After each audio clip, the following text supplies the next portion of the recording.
Hello, I'm Raymond F. Such, S-Z-U-C-H. I'm 59 years old. I'm just doing this because I do feel I got to protect myself. Please understand, sheriffs were brought in about a case I am asking and brought forward because of documents being altered that was submitted into Cuyahoga County's courts, which was Michael Russo, God rest his soul, great judge. Even though he ruled against me, he's still a good judge. And his transcripts were interesting. So I take this evidence I know that City of Garfield Heights has submitted to as evidence. In there is altered documents. So I go down to the sheriff's after the court, because it's just, there's some bad stuff with City of Garfield Heights, which you may see and you followers are watching.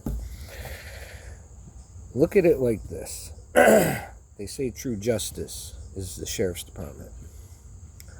So I'm in the courts of Justice Center. I go downstairs to where the sheriffs are and tell them I have issues.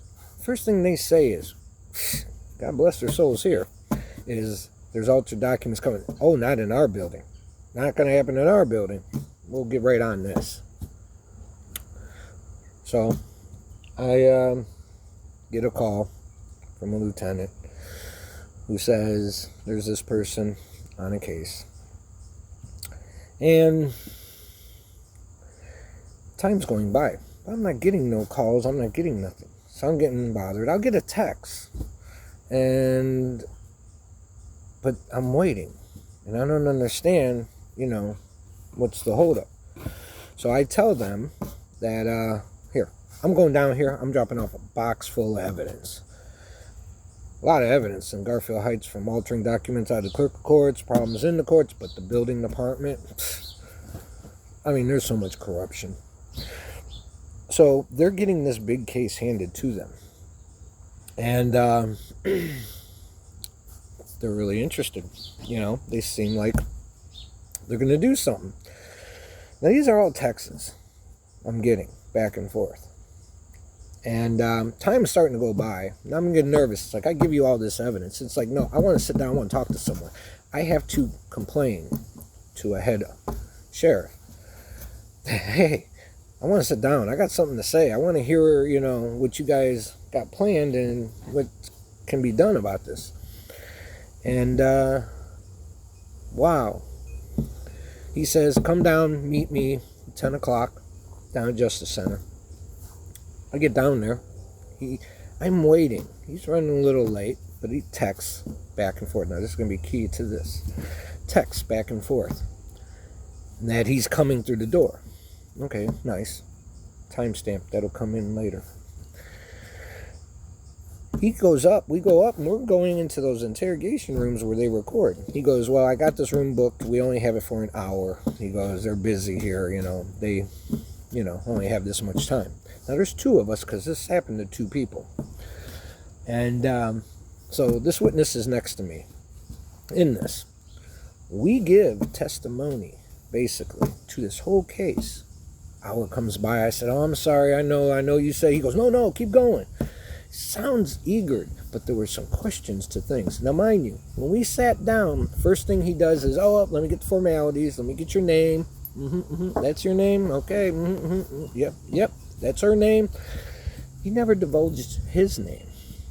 This detective never says his name. So, you go from, I didn't catch that right away. I'm thinking, okay, this is the guy I'm talking to. After all, giving all that information, and I ask him as we're about to leave, I go, mind you, he admits on the video, which you see, there was a box of evidence. He goes, oh yes, I received that box of evidence. He said he received it. Okay. So now we go to, he says he's got the box of evidence. We do the video. We're walking out the door, and I said, can I have a copy of this? What we're watching? He says, no. He says, you got to wait till the case is over. I said, so I really can't have it till the case is over? It just sounded odd. And he goes, yeah, there's a witness to that. Gone. Disappears. I don't hear from nobody. Time's going by, a lot of time. You're thinking, they're working hard on this case. They got all the evidence. It's there. You see it. And, never ever a question of, other than what you see in the video, outside that, you will never be seen where he's asked me for any evidence, any questions after that, or anything I asked him. He never answer me back, ever once. Never once. He'd answer back. He goes, do you got that evidence? He's always asking me when we gave the video, and you'll see it in there, about the evidence of Morrow in the paper. He goes, you can prove that? I said, I'll give you the link. Before I even walked out of the Justice Center, I'm thinking a bit pink. Before I even made it to my car, I made sure he had that information from the Scene magazine and stuff. He had the story on that. So now we go to separate, gone. Never hear nothing. I'm again waiting. I'm getting worried. I'm thinking, I give all this stuff, and they might be just deep undercover and blah, blah, blah. Don't hear nothing. I call down there, they're like, you don't exist. We don't know what case you're talking about. So I'm like, something ain't right. And then we're talking, it's like 2.5 months to find out that they only hold that video for 90 days, and they said they straight delete those videos in 90 days. Now, mind you, the detective would drive past my house. I'd see him right there. He'd drive by, recorded it.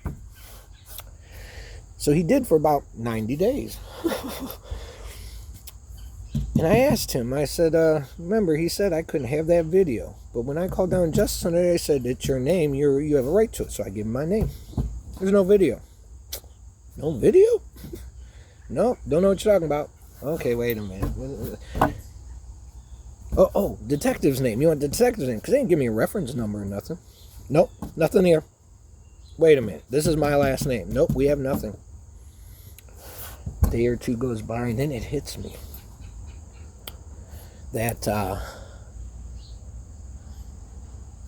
timestamp.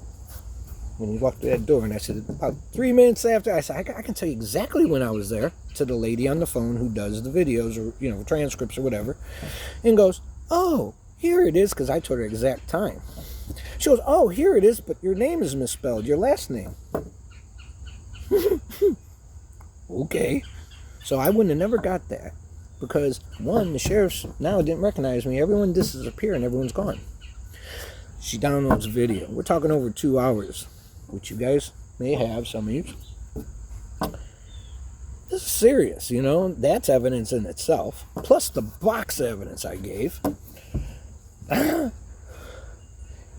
It seems everyone,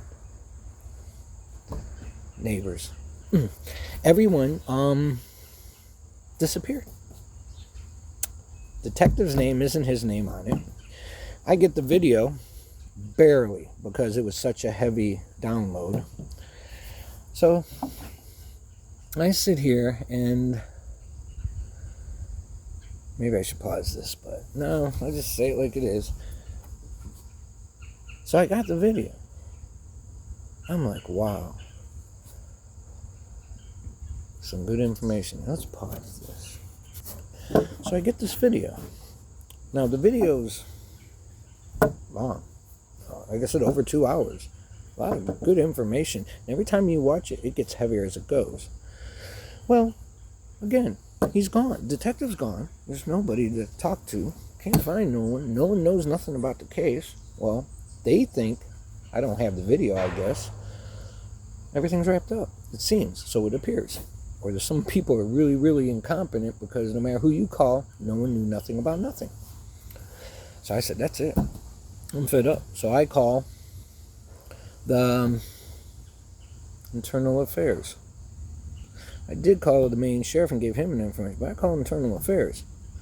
First thing, here's the wild story on that. I call them, they go, hello, Sheriff's Department. I said, oh, no, I got the wrong number. He goes, oh, no, we're Sheriff's Department. And I said, you're Sheriff's Department, you're Internal Affairs. Yes, we're just a separate entity, you know. And I was like, and I straight told him then. I said, oh, man, you guys, this is where my problem is. And if he's got it recorded, he knows. And he goes, well, let's give them a chance, blah, blah, blah. All of a sudden, I get a phone call. And it says detective. And I was like, I'll let him leave a message. I'm looking at my cameras. He's out in front of my house. He never even calls to say I'm coming there. But they're only coming back in because Internal Affairs brought him in. And neighbors don't want to disturb them. So he comes back, or comes to my house, comes up to my door. Now, I called him before he made it to the door. He says, oh, hi, it's the detective. I'm here to see you. And I'm like, well, he could have been nice and respectful. I met him outside. I talked to him. And he kept saying, I apologize. I had, I think, a family death, so I was on leave. He put other detectives into this case. I'm like, you know what? He came here unexpected. I'm going to invite him in to the house. I invite him in. We're standing there, and he's just going on. His fault is on me. It is my fault. I apologize. I'm going to make it my mission. His words. That really burnt me up. I'm going to make it my mission. That's going to stick hard and hurt. At the same time, guess what he tells me? Oh, well, the detectives that were handling the case, and even before, there were supposed to be other detectives on this case back then, he said, when he did the video. But now he's back in, and because I told him I have the video, so they did come in because they're realizing, no, he's got the video. So he says they can't find evidence, box of evidence, and I'm thinking, oh my God, you can't find a box of evidence. He says, he says, I got to be careful who I trust there. Okay. So now he comes back from, and the Internal Affairs gets him to come back, and now they lost evidence. Plus, I almost didn't have that video. Now, I don't know if he knew I had that video yet. So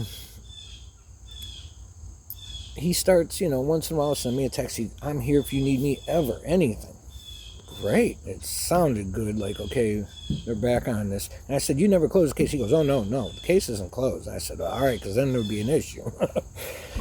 He says no. He starts chatting once in a while and this and that, but never does he ever ask for nothing. And when he said that he can't find that evidence, I said, well, hey, go to the Supreme Court. I gave it 2 times over, one for the lawyer, one for the judge, and one should have been for a prosecutor and others. But so I don't know if he thought of maybe getting it from them or what happened, because he starts disappearing again. He'll come back and he'll say, I got other cases. Blah, blah, blah. Then he says, I just got promoted. And I'm thinking, somebody loses the evidence and now he's promoted. Just the truth. Just saying. Good. I congratulated him. I said, oh, wow, congratulations. He said, I'm still trying to wrap my brain around it, or head around it. That was his words, head around it. And I'm thinking, okay, why? You must have earned it. But what happened? So now he's always busy. I got other cases. I got important. Never would tell me nothing. Never an update. Never seen him. Only seen him in that video and once at my house. I invited him into my house. So, starts disappearing again. And when he comes back, he's like, please be patient. Usually you're patient because you have a reason to be patient. You know something's happening. He's never told me nothing. When he was in the house, he said he thinks there's something there with the secretary and that other realtor. And he did call my realtor who handled the case with the house. But from there, we go to, he's disappearing again. What's up? This guy's disappearing. What do you do? You brought Internal Affairs. He comes back. He's lost evidence. Can't find it. He's telling me he don't know who to trust. I'm thinking, if I really think back, you wouldn't even be here if it wasn't for me and saying something. So everything was getting really sketchy. And then it gets sketchy here. So So I'm like, okay, I'll just deal with this. Supreme Court, all of a sudden, I don't know if they do not have the video. I don't want to assume nothing. So I just say the truth and what I'll testify to. He goes, so I contact Supreme Court. They want the video. Again, with the judge breaking oaths. Great. God bless. Feels like someone's going to do something on this. I mentioned to a senator what's going on, which I left always nameless. And,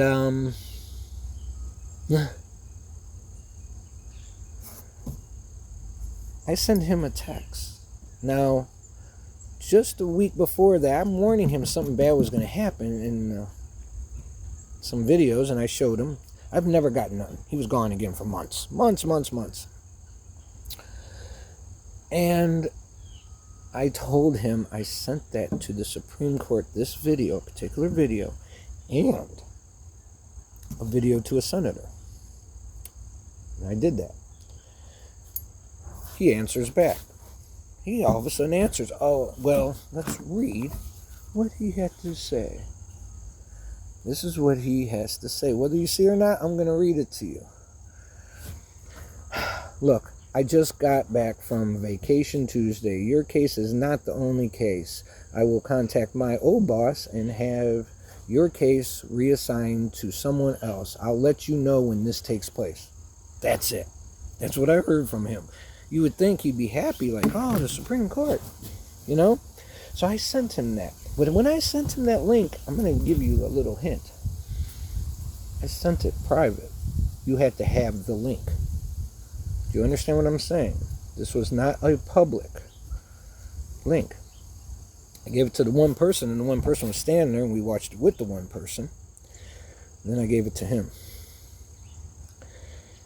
And when I gave it to him, this is before I sent this to the Supreme Court and to the senator. I told him what I was going to say because I wanted to be transparent, I told him. And if he's on the up and up, he should be happy.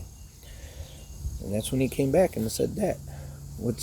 And when I asked him, who's your old boss? Because he says, you know, and I'm thinking, well, who's your new boss? He didn't answer. He's never answered me back again. Disappeared. But I also shut that phone off. Well, it was being shut off. What was this purpose? So I sent that and never heard again from the sheriff since. So you think about that. They lost my evidence. They're true justice, they say. So I'm going to have to find out who true justice is. No one's being accountable for nothing. This is not just a little case I gave him about Garfield Heights. I told him many times I'd testify. I told him get depositions. I told him question. He says Mark Morrow came up missing. He can't find him. That's when he was in my house. He won't tell me nothing in text. In fact, he's never answered any of my questions. And when I want to give him more evidence and tell him I got more evidence, he's never wanted to hear it. It's almost like he don't want to know it. He's never told me nothing. All these years are going by, and I'm sitting here patient. They lose evidence. Yes, I just contacted Internal Affairs again to let them know that didn't work. And something fishy's going on. So, who's out there? Justice. Accountability. There's too many questions with the sheriffs now. And it's very understandable. Missing a box of evidence. And I will show you this box of evidence he mentions. Because it's on that video in 2 hours. He even admits he has it.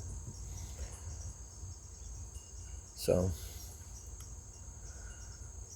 this is what's happening. God bless, and I hope accountability comes. A lot of people got a lot to answer for.